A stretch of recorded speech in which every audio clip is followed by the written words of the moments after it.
Un garçon noir interrompt un juge pendant un procès. Ce qu'il dit ensuite laisse toute la salle d'audience sous le choc. La salle d'audience ressemblait à une cage. Une cage coûteuse, polie et immaculée, mais une cage quand même. Marcus Reed était assis à la table de l'accusé, les mains posées sur ses genoux, les poignets déchaînés, mais ressentant toujours le poids d'entraves invisibles.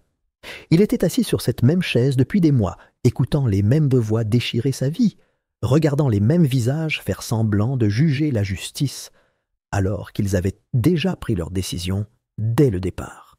L'air de la salle était lourd de la puanteur de l'injustice de routine. Les lumières du plafond bourdonnaient, projetant une faible lueur sur les bancs en bois où les spectateurs étaient assis. La plupart d'entre eux n'y prêtant plus guère attention. L'énergie s'était épuisée dans la salle après tant de semaines d'audience, de témoignages de témoins et de débats juridiques qui ressemblaient moins à une recherche de la vérité qu'à une performance. Marcus remarquait à peine les voix murmurantes derrière lui. Il avait cessé d'espérer la compassion des gens qui venaient le voir. Ils n'étaient pas là pour lui. Ils étaient là pour le spectacle. Un noir jugé n'était qu'un spectacle parmi d'autres pour eux. Le juge, un homme d'un certain âge dont le visage était marqué de rides profondes de désintérêt, feuilletait les papiers sur son bureau. Il avait tout entendu, mais son expression ne changeait pas, comme si le sort de Marcus avait été scellé avant même le début du procès. Marcus restait assis, immobile, le corps tendu, le visage indéchiffrable. Il ne voulait pas qu'il voie la peur. Il ne voulait pas qu'il le brise. De l'autre côté de la salle, le procureur se tenait droit, confiant. Il avait été comme ça pendant tout le procès, arrogant, sûr de lui, presque amusé à l'idée que Marcus pense avoir une chance. Il avait dépeint Marcus comme un criminel de carrière, une menace pour la société, un homme qui n'avait pas sa place parmi les gens honnêtes. Le jury, tous blancs, tous raides et silencieux, avait à peine regardé Marcus. Il ne l'avait pas vu. Il n'avait vu que la version de lui que le procureur avait créée.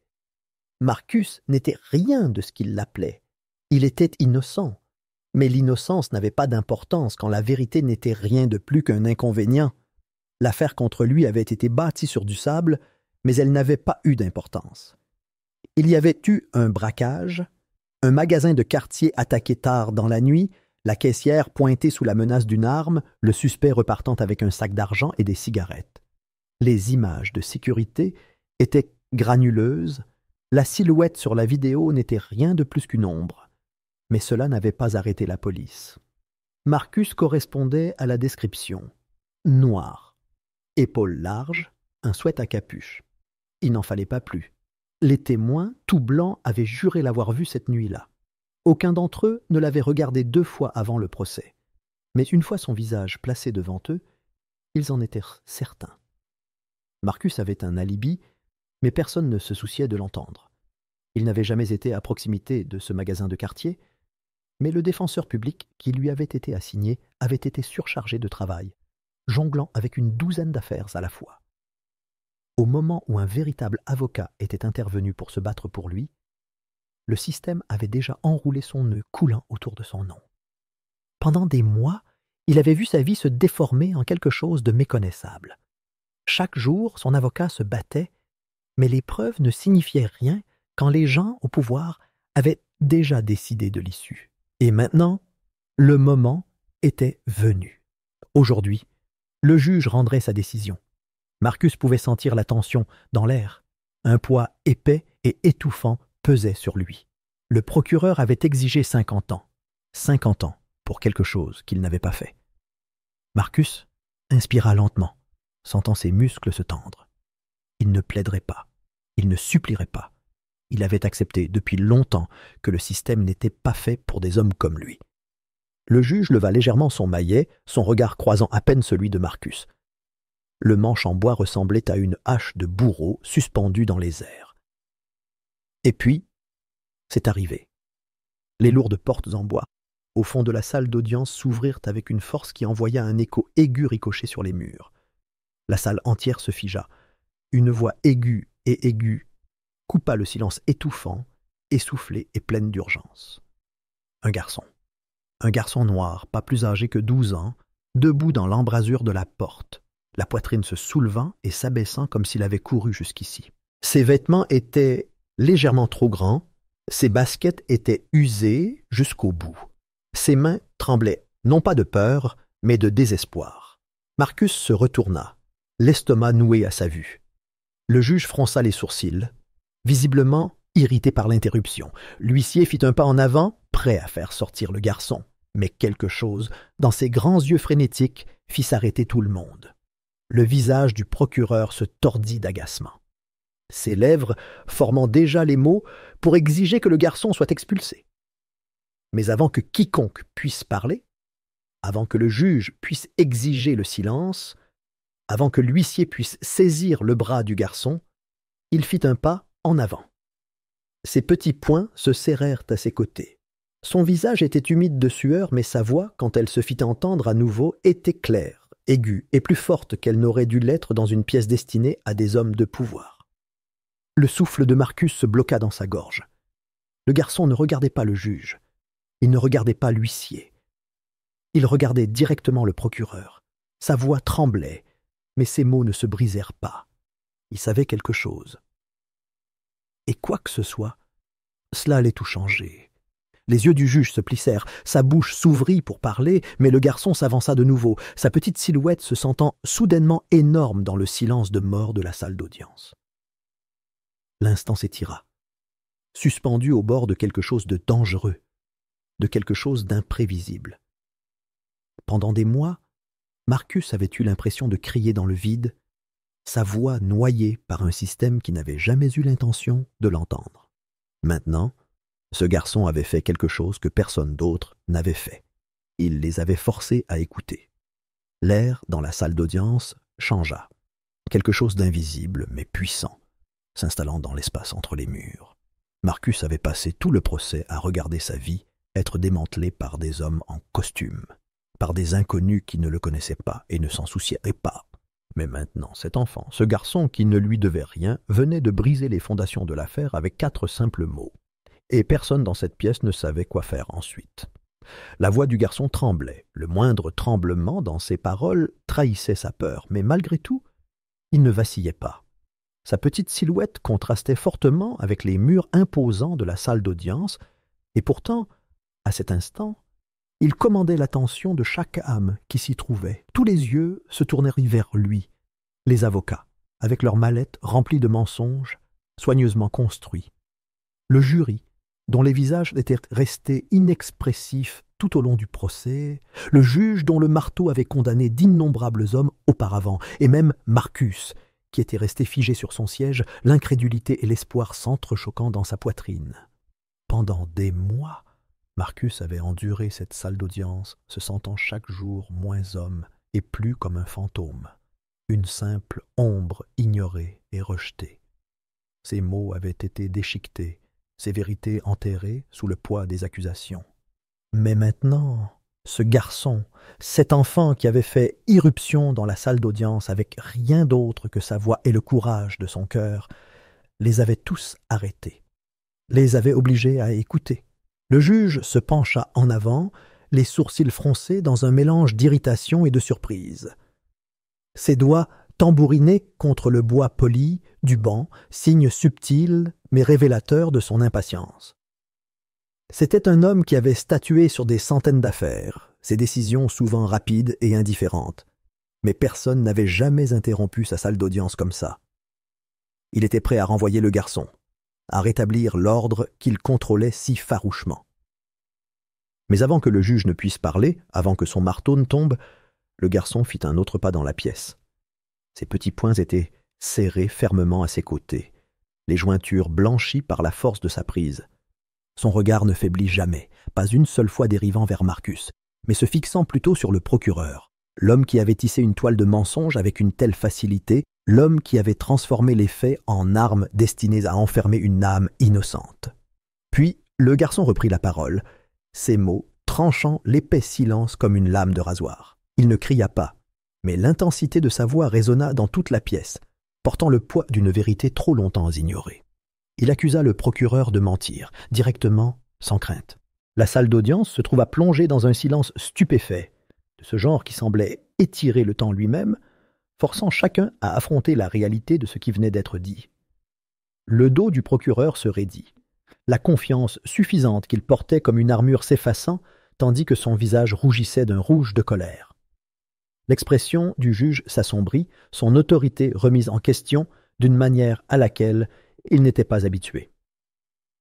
Pourtant, le garçon resta sur ses positions, sa poitrine se soulevant à chaque respiration, mais sa position inébranlable. Ses mots arrivèrent rapidement, tombant à la va-vite comme s'il craignait que s'il s'arrêtait, même pour un instant, il ne perde l'occasion de parler. Il déclara qu'il avait été présent la nuit du braquage, qu'il avait vu le visage du véritable criminel et que ce n'était pas Marcus. Une vague de murmures et de halètements se répandit dans la salle d'audience, l'air épais d'incrédulité et de curiosité. Le procureur s'agita mal à l'aise sur son siège, ses doigts agrippant les bords de ses papiers comme s'il pouvait lui donner une certaine mesure de contrôle. Le regard du juge s'aiguisa, ses yeux se rétrécirent alors qu'il s'adressait au garçon. Son ton était un mélange de scepticisme et de prudence. Il interrogea le garçon, exigeant de savoir s'il comprenait vraiment la gravité de ses déclarations. Le garçon hocha la tête se balançant avec une détermination qui trahissait son âge. Ses mains tremblaient toujours, mais sa voix restait ferme, renforcée par la nécessité de ses mots. Il confessa son silence précédent, admettant que la peur l'avait fait taire, mais qu'il ne pouvait plus supporter l'idée qu'un homme innocent perde sa liberté pour le crime d'un autre. Marcus, assis à quelques mètres de lui, sentit son cœur battre violemment contre ses côtes. Le monde autour de lui se brouilla, les visages du jury, le dédain du procureur, même la silhouette menaçante du juge. Tout cela s'estompa à l'arrière-plan.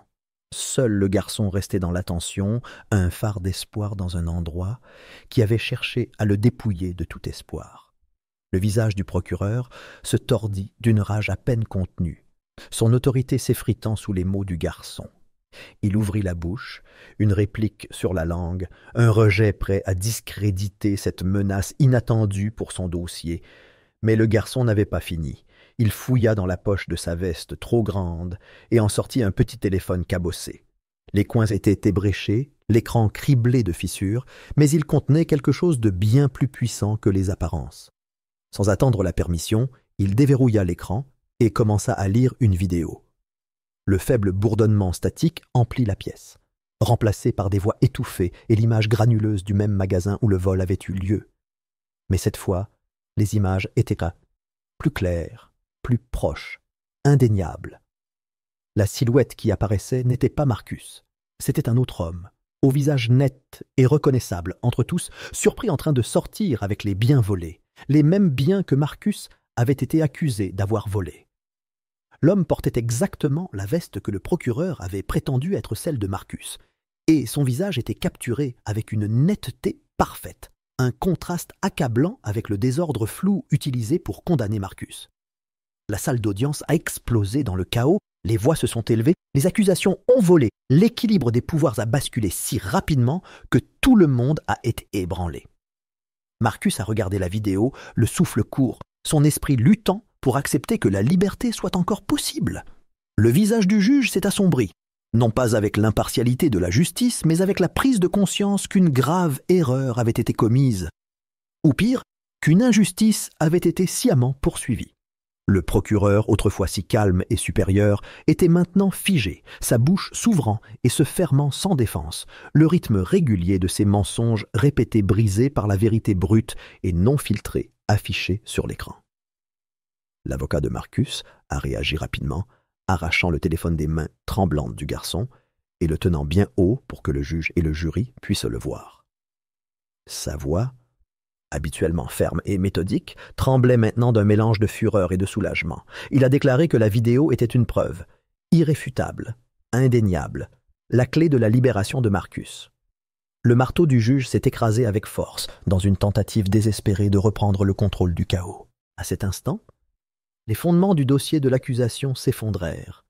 Les murs qu'ils avaient reconstruits autour de Marcus s'effondrèrent en poussière. Le garçon avait dit la vérité, et le système n'avait d'autre choix que de l'écouter. Le juge n'hésita pas. Son maillet claqua contre le bois, provoquant un craquement sec dans l'air, mais la salle d'audience était déjà en plein chaos.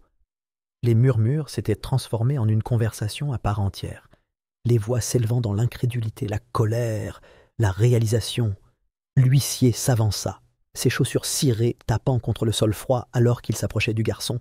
Il tendit une main, attendant que le garçon hésite un instant, avant de placer son téléphone cabossé dans sa paume gantée. Le procureur se déplaça sur son siège, ses doigts se resserrant autour des bords de ses papiers, sa mâchoire serrée si fort qu'il semblait que ses dents allèrent se briser sous la pression. Le juge, habituellement indifférent, se pencha maintenant en avant, toute son attention sur l'appareil dans les mains de l'huissier. Ses doigts tapotaient sur le bureau, une demande tacite d'urgence. En quelques minutes, la vidéo qui avait bouleversé tout le procès était transférée sur le grand écran de la salle d'audience. Les lumières s'atténuèrent légèrement tandis que l'écran clignotait, les images granuleuses prenant vie devant tous. Marcus retint son souffle. Il avait passé des mois à écouter l'accusation déformer la réalité, à voir son propre nom être entaché de crimes qu'il n'avait jamais commis. Il avait été impuissant lorsque le système avait écrasé sa vérité, tandis que chaque argument de son avocat avait été balayé avec une efficacité froide. Mais maintenant, d'une simple pression sur un bouton, la vérité n'était plus quelque chose qui pouvait être débattue. Elle était là, exposée aux yeux de tous, le vrai voleur, un homme dont les traits étaient clairs, indéniables, nets, sorti du magasin du coin. L'horodatage sur la vidéo correspondait à l'heure exacte du vol. Il portait la même veste que le procureur avait affirmé appartenir à Marcus. Il portait les objets volés que Marcus avait soi-disant pris. Un frisson parcourut la salle. Le poids des preuves s'abattit sur la salle d'audience comme un marteau sur du verre. Marcus vit le visage du procureur s'effondrer. La confiance qui s'était insinuée dans chacun de ses mots, la facilité suffisante avec laquelle il avait dépeint Marcus comme un criminel, tout cela disparut. Ses mains tressaillirent. Ses lèvres s'entr'ouvrirent légèrement comme s'il cherchait un argument. Mais il n'y en avait pas. Le regard du juge s'assombrit. Depuis des semaines, il était assis à son siège, agissant comme si le sort de Marcus était déjà décidé, comme si ce procès n'était qu'une étape de plus dans un processus long et prévisible. Mais maintenant son expression était indéchiffrable, son comportement passant d'une autorité détachée à quelque chose de plus tranchant, de plus froid. Sa voix coupa la tension, plus tranchante qu'elle ne l'avait été pendant tout le procès. Il ordonna un examen immédiat des preuves, son ton ne laissant aucune place à l'argumentation. L'avocat de Marcus se leva, le corps tendu par un mélange de fureur et de triomphe. Il avait lutté pendant des mois, s'était battu contre le poids d'un système conçu pour ignorer des hommes comme Marcus, et maintenant, enfin, les murs s'effondrèrent. Le jury, qui avait passé la majeure partie du procès à éviter le regard de Marcus, le fixait maintenant droit dans les yeux. Certains semblaient mal à l'aise, d'autres semblaient coupables. Aucun d'entre eux ne pouvait plus ignorer ce qui se trouvait devant eux. L'affaire s'effondrait en temps réel. Le procureur essaya de retrouver son calme, mais ses mains le trahirent, tremblant légèrement alors qu'il attrapait sa mallette. Il feuilleta ses papiers comme si un contre-argument pouvait apparaître comme par magie. Mais il n'y avait plus rien à tordre, plus rien à manipuler. Marcus sentit quelque chose bouger en lui. Pour la première fois depuis des mois, quelque chose d'étranger s'installa dans sa poitrine, quelque chose qu'il n'avait pas osé ressentir depuis le moment où il avait été arrêté, l'espoir. Il était fragile, hésitant, mais il était là. Le système avait fait tout ce qui était en son pouvoir pour effacer sa voix, mais la vérité avait été plus forte. La vérité avait éclaté. La salle d'audience n'était plus un lieu de jugement silencieux. C'était devenu quelque chose d'autre, un champ de bataille, où les mensonges qui avaient si longtemps enchaîné Marcus étaient enfin en train d'être tranchés. Et il savait, à cet instant, que tout allait changer. Marcus se tenait devant les marches du tribunal, sentant le poids des derniers mois, des dernières années. De toute une vie commençait enfin à se soulever de ses épaules. L'air froid l'enveloppait, mordait sa peau, mais il l'accueillait avec plaisir. C'était le premier souffle de liberté qu'il goûtait depuis trop longtemps. Depuis des mois, il avait pensé à ce moment. Il l'avait imaginé. Il l'avait souhaité. Mais maintenant qu'il était réel, maintenant qu'il se tenait là, pas dans une cage, pas dans des chaînes, pas dans une salle d'audience où sa vie n'était rien d'autre qu'un débat juridique. Il ne savait pas quoi faire de lui-même. Il ne savait pas combien de temps il restait là, à regarder le monde ouvert devant lui. Les gens passaient, leurs conversations se fondaient dans l'arrière-plan. Leur vie n'était pas affectée par ce qui venait de se passer entre les murs de cette salle d'audience. Le poids de tout ce qui aurait pu être, de tout ce qui avait failli se produire, pesait sur lui. Mais la réalité de ce qui était désormais possible le repoussait plus fort. À côté de lui, le garçon se tenait tranquillement, sa petite silhouette semblant plus grande maintenant, sous la lueur des lumières du palais de justice. Il était entré dans cette salle d'audience comme un simple enfant, avec une vérité à dire, mais debout ici maintenant. Il ressemblait à quelque chose de plus, quelqu'un qui avait fait ce que des hommes adultes en costume n'avaient pas réussi à faire. Marcus se tourna vers lui, la gorge serrée par tout ce qu'il voulait dire, mais ne trouvait pas les mots. Merci n'était pas suffisant. Rien de ce qu'il pourrait dire ne serait jamais suffisant. Le garçon croisa son regard pendant un moment, puis haussa les épaules et enfonça ses mains dans ses poches, son souffle visible dans l'air froid de la nuit. Il ne cherchait pas les éloges. Il ne demandait rien en retour. Il avait changé la vie d'un homme, et pourtant, il se tenait là comme s'il venait de faire ce que n'importe qui d'autre aurait fait à sa place. Marcus savait que ce n'était pas vrai. Les gens l'avaient regardé se battre pour sa vie pendant des mois et n'avaient rien fait. Le système avait essayé de l'avaler tout entier. Et personne n'avait réagi. Personne, sauf ce garçon.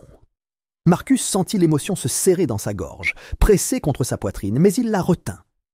Le poids de ce moment était trop grand, trop puissant, et s'il se laissait tout ressentir d'un coup, il pourrait ne pas être capable de se tenir debout.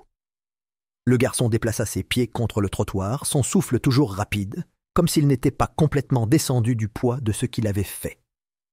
Marcus avait passé des mois à réfléchir à ce que la liberté lui ferait ressentir, si cela ressemblerait à du soulagement ou à de l'épuisement ou à quelque chose entre les deux.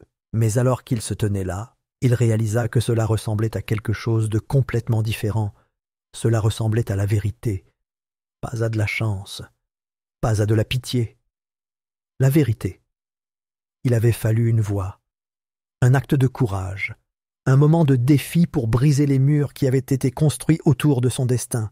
Parce que ce garçon avait parlé quand personne d'autre ne l'avait fait, Marcus était libre.